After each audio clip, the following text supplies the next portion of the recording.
Donc ouais, on est dans le cuvage de mes parents. Maintenant, je dis que c'est mon cuvage, mais c'est là où je fais tous mes vins. Parce que mes parents sont en retraite depuis un petit moment.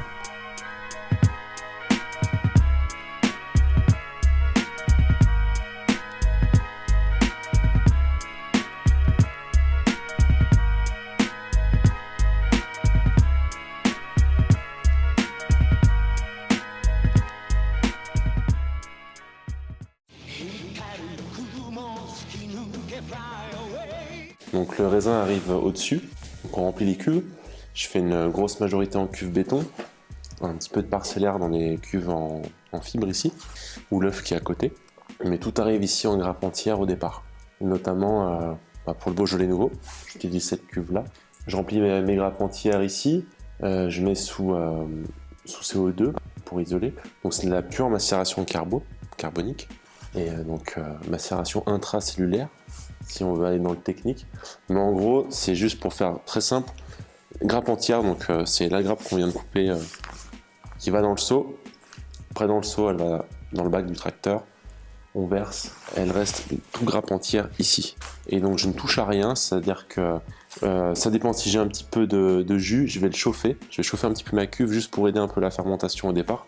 Je fais pas de macération à froid. Et je touche plus à rien, je mets un plafond. Et je laisse faire la macération se faire toute seule.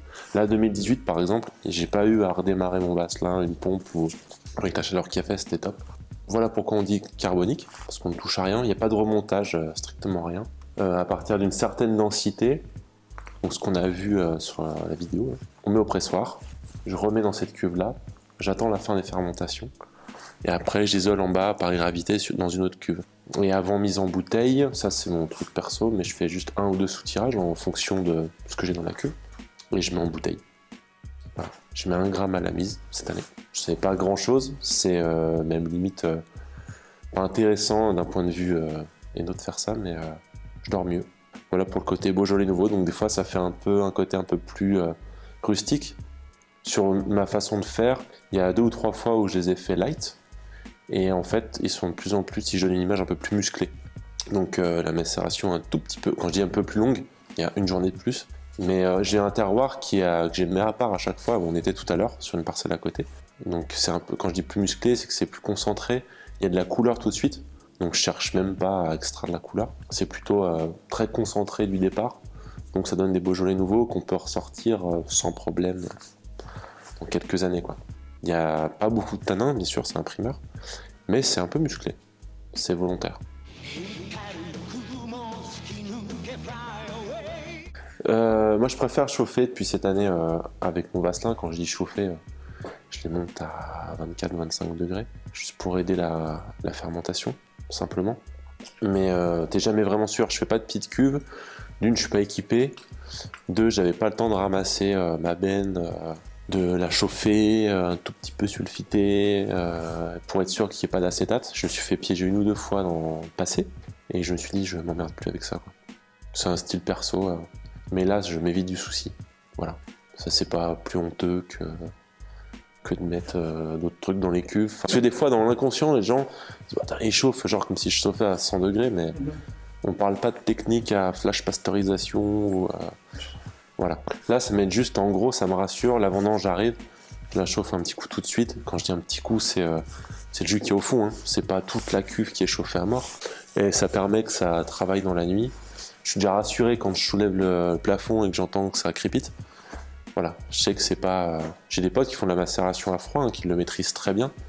Ils ont le matériel pour aussi, ils ont le recul. Et clairement, là, je suis pas dans la phase où il faut que je commence à faire des trucs que je maîtrise pas. J'ai essayé hein, sur des petits volumes il y a quelques années.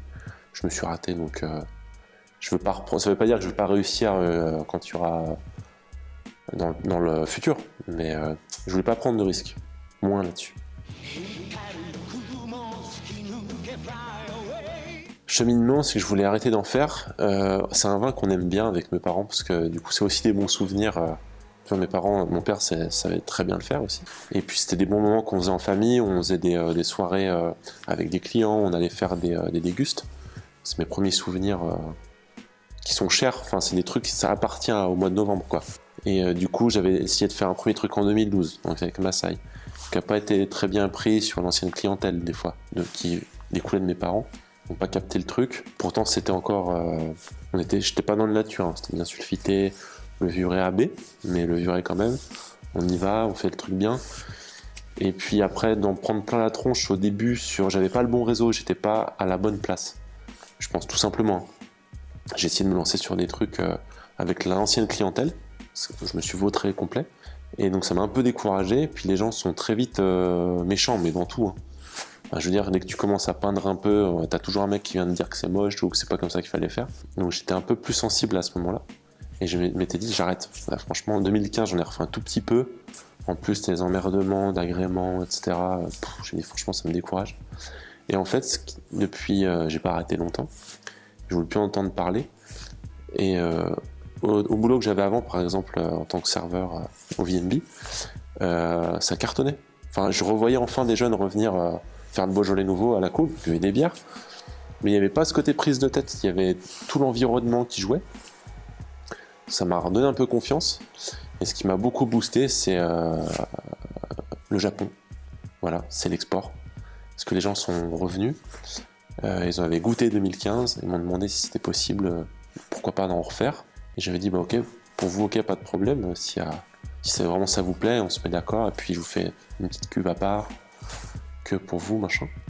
Puis de fil en aiguille, du coup, il y a d'autres gens qui ont goûté. Et je suis toujours ric-rac, hein. J'en fais pas énormément, je fais 25 hectos.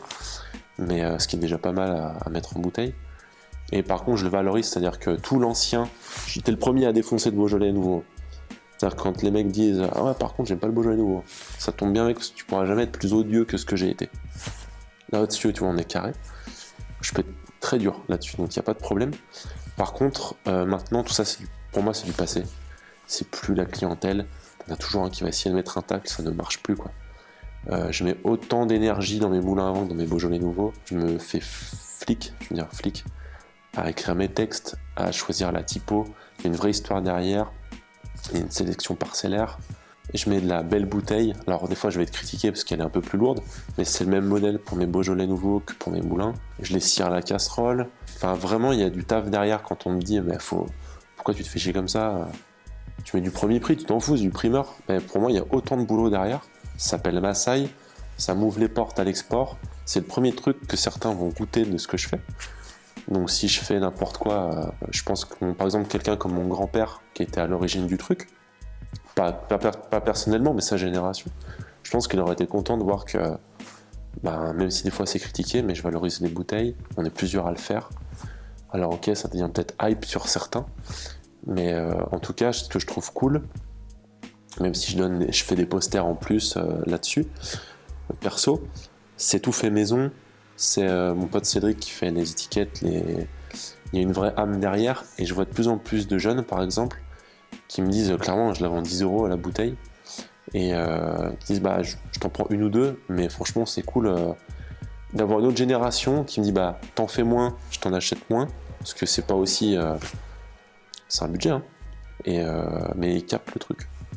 Et je suis 10 fois plus à l'aise là-dessus, quoi. Que qu'on était en galère à expliquer que ouais non ils sentent pas tous la banane, ouais c'est vrai que vous avez été déçus à l'époque, mais franchement putain c'est du passé, ça faut sortir. Quand on me dit alors cette année ils sentent quoi, va te faire foutre, ça me fait plus rire du tout. On fait du bon boulot tous, je pense, enfin en nature bio, enfin il faut voir de l'avant, quoi. Donc tant qu'il y a de la demande à l'export, et c'est vraiment des gens qui m'ont mis en confiance, quoi, vraiment sur le truc, qui ont fait confiance. Ça te rebooste, parce que du coup tu te mets des objectifs, t'es obligé de valoriser. Je me dis, les gars qui me font confiance, qui demandent, je peux pas mettre du premier prix, tu peux pas faire ça à la ZOP comme ça, c'est pas possible. Donc voilà, et on a une vraie force, de Beaujolais nouveau, c'est hyper populaire. Donc sur ce quoi je crachais à l'époque, je me le réapproprie maintenant tout seul dans ma cave, quoi. Et puis ceux qui veulent suivre, tant mieux. Puis ceux qui détestent toujours, je veux pas forcer les gens à en boire. Et il y a un truc spécial, c'est un peu plus musclé, c'est un peu plus terroir. On est moins sur le côté caricatural de l'époque, quoi. Je pense que ça bouge aussi, quoi. Et ce que je dis encore une fois, c'est d'une, je force pas.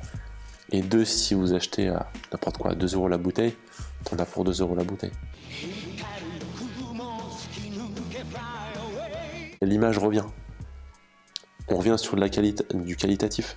Je vais passer des mails des fois où, pour ceux qui veulent du bio en nature, ou en tout cas quelqu'un qui démarche sur un truc intéressant, bah, ils n'en trouvent plus. C'est réservé à l'avance, et quand il n'y en a plus, il n'y en a plus. Si on reste un peu, j'en revends. Et on n'est plus dans cette dynamique de produire beaucoup, inonder le monde entier. Donc moi je trouve ça de plus en plus positif. Pour moi perso, c'est mon expérience. Hein. Puis je suis vite éponge, donc je suis très souvent stressé sur mon boulot, sur mes vins, sur ce que les gens vont en penser. On est très souvent tous comme ça. Et tu vois par exemple sur Paris, j'avais pas démarché. Première année que je me vende sur Paris. Je lui présentais le produit, on a goûté, les gens ont apprécié, font confiance, ils commandent. Enfin tu vois, c'est pour me remettre à cheval, c'est super quoi. Le truc c'est que j'ai que cette cuve là-dessus en Massaï. Je mets pas un autre Beaujolais en bouteille après pour dire de rattraper si on manque, ou je le redéclasse pas en Beaujolais. Enfin, c'est une cuve, ouais, je sais pas, une identité du truc quoi. C'est ce que je trouve intéressant. Et que les gens puissent le boire, non pas à se dire je suis au 15 décembre, est-ce que je peux encore l'ouvrir ou pas? On a eu plein d'appels comme ça. Il y a encore pas si longtemps, j'avais des gens qui appelaient, ou même quand ils passaient en caisse, mais du coup si je l'ouvre demain c'est encore bon ou c'est pas du poison les gars, c'est pas... C'est juste du vin les mecs. Enfin, c'est que quand on compare nos Beaujolais nouveaux entre vignerons, mais t'as autant de Beaujolais nouveaux qu'il y a de mecs. Donc au contraire j'encourage les gens à aller goûter d'autres trucs de vignerons. Il y a tellement de facettes du Beaujolais nouveau qu'il faut plus le voir comme un truc attractif, c'est pas Goofy au Disney quoi, faut le voir vraiment comme un truc, un vrai exercice par exemple de dégustation ou hyper intéressant. Je suis inquiet que ça plaise, inquiet de pas m'être raté, j'ai pas fait tout ce que je voulais à chaque fois, je suis pas à jour dans tout, enfin, je me vite la pression. Ça m'a vachement aidé quand on a passé des années très noires du Beaujolais par exemple. Cette introspection de me dire, il y a ça en écriture, il y a ça. T'as d'autres gens qui font autre chose, hein. Mais je trouvais ça vachement dans la détermination. Là, quand je parlais d'avoir la foi ou d'être pessimiste, ce qui est intéressant, je trouve que c'est d'être déterminé. C'est que même si tu perds le fil, le contact, c'est que tu restes concentré sur l'objectif qu'il y a derrière, en fait, le but. Donc c'est toujours inquiet, mais j'ai toujours l'espoir que ça va répondre, quoi.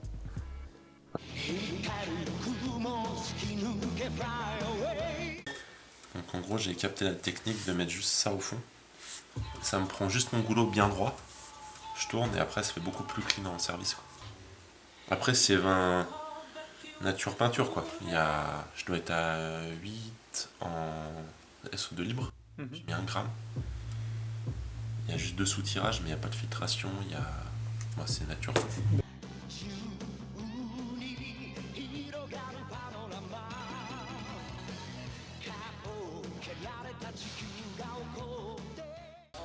Ça devrait être pas mal. Je vais juste en essayer une pour voir.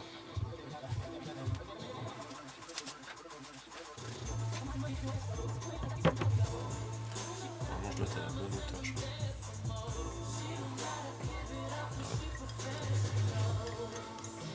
C'est pas trop mal.